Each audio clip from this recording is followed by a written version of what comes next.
Déclaration.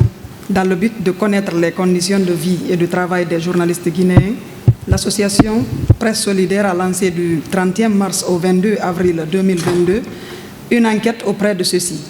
Cette enquête réalisée en ligne vise à identifier les difficultés que rencontrent ces journalistes dans l'exercice de leur métier. Ces difficultés vont de leur traitement par leurs employés à l'accès aux sources d'information.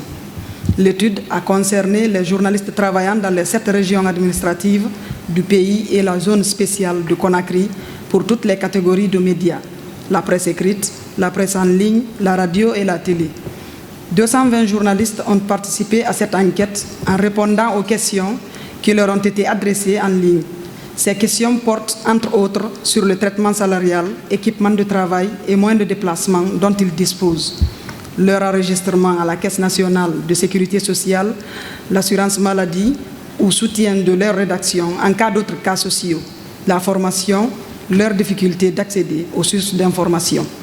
Ceux qui ont accepté de répondre aux différentes questions ont une expérience de 12 ans au maximum et de 4 mois au minimum. C'est-à-dire qu'il y en a qui ont commencé le métier en 2010, alors qu'il y en a qui ont commencé en 2022. Cette étude révèle que 60,58% des répondants n'ont pas de contrat dûment signé avec leur employeur et 21,11% n'ont pas de salaire. D'autres ont un salaire inférieur au SMIC, donc au-dessous de 440 000 francs. Par contre, il y a des journalistes qui ont un salaire supérieur à 3 millions par mois, mais cette catégorie est très faible, soit 5,56%. L'autre situation qu'il faut déplorer, c'est le cas des stagiaires. Il y a des journalistes qui affirment qu'ils sont stagiaires depuis plusieurs années. Cette catégorie se situe entre 2009 et 2018. S'agissant des moyens de déplacement et des frais de transport, la majorité des répondants, soit 52,02%, disent n'avoir rien de tous ces éléments. Et seulement 31,61% des répondants disposent d'une carte de presse délivrée par la HAC. Pour ce qui concerne l'assistance sociale, un peu plus de la moitié des journalistes interrogés, soit 50,89%, n'ont ni assurance maladie, ni soutien aux charges de logement. Ils ont bénéficié d'aucun soutien quand ils ont un décès ou un mariage. Parmi les difficultés auxquelles les journalistes sont confrontés dans l'exercice de leur métier, il y a l'accès aux sources d'information. 60,59% au niveau du gouvernement, 46,47% au niveau des services publics, dans le secteur de défense et de sécurité, 63,53%.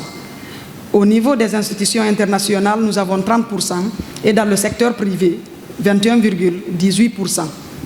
Pourtant, la loi L0027 du 19 décembre 2020 portant droit d'accès à l'information publique, en son article 2, stipule que l'accès à l'information est un droit fondamental de chacun qui recouvre l'information sur la liberté d'expression et le droit à l'information. Tout citoyen peut demander et obtenir un accès à l'information et aux documents administratifs sans avoir à justifier le motif de la demande. Dans les recommandations, la presse solidaire a suggéré au président de la transition de mettre en place la commission d'accès à l'information publique qui est chargée de veiller au respect et à l'application des dispositions de la présente loi. Cette commission dispose d'un pouvoir d'injonction et de sanction en la matière. À la haute autorité de la communication de délivrer des cartes de presse aux journalistes. Presse solidaire invite les patrons de presse au respect de dispositions prévues par le Code du travail à travers notamment la signature de contrats, au respect de la durée légale de stage, à rehausser le niveau de traitement salarial de leurs employés et d'œuvrer à la formation. Conakry, le 30 avril 2022, la coordination de Presse Solidaire.